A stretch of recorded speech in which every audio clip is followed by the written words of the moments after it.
هنجرب النهارده اجمد مطعم بيعمل شاورما في بورسعيد وفي بورفؤاد في البيتش بتاعه. فكره جديده ومميزه جدا، حقيقي متحمسه ليها قوي. فيلا بينا نبدا تجربتنا سوا النهارده على البيتش ونشوف هل فعلا هتستاهل التجربه ولا لا.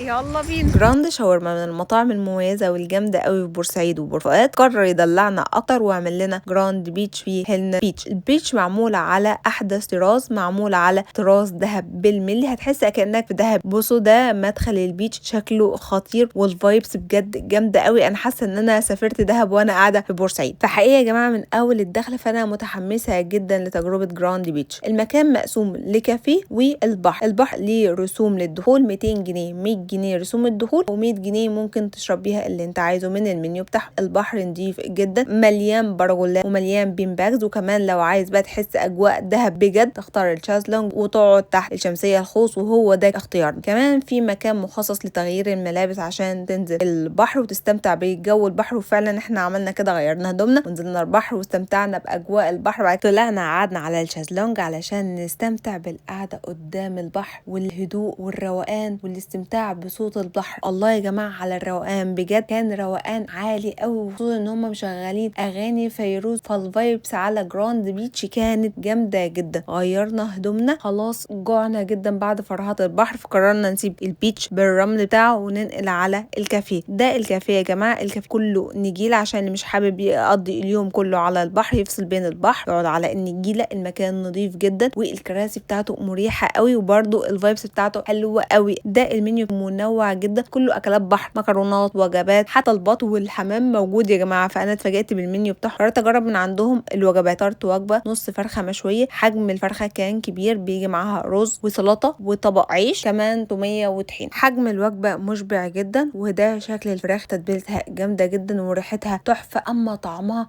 خطير مع توميه. بجد الفراخ مميزه قوي، لازم تجربها. اما بقى الشاورما فدي جامده جدا. انا جربت الشاورما اللحمه كانت خطيره، اما الشاورما الفراخ بجد دي احلى شاورما انا باكلها في بورسعيد. الشاورما حلوه قوي، الساندوتش مليان جدا ومشبع قوي، والشاورما عندهم مميزه بشكل فظيع. بجد اللي مجربش الشاورما من عند جراند شاورما فهو فايته كتير. اخر حاجه طلبتها الرز المعمر، اتفاجئت ان هم بيعملوا رز معمر، شكله كان حلو قوي والريحه كانت قلب المكان. ريحه السمنه البلدي كانت طالعه بشكل فظيع وطعمه كان حلو قوي، بس محتاج يزودوا شويه قشطه. وحقيقي الرز عندهم هيبقى عالمي. خلصت الاكل وبعد المجهود الكبير كنت فصلت تماما. طلبت فنجان قهوه محوج ساده، كانت جايه مظبوطه وحقيقي كانت جايه في وقتها. خلاص خلصنا اليوم. دي فايبس المكان بالليل، الفايبس جامده جدا. وحقيقي انبسطت جدا باليوم اللي قضيته على جراند بيتش، من احلى الايام اللي قضيتها في صيف 2025. دي كانت تجربه جراند بيتش، هستناكم انتوا كمان تجربوه وتقولوا لي رايكم في الكومنت. اتمنى لكم وقت سعيد. يلا باي روني.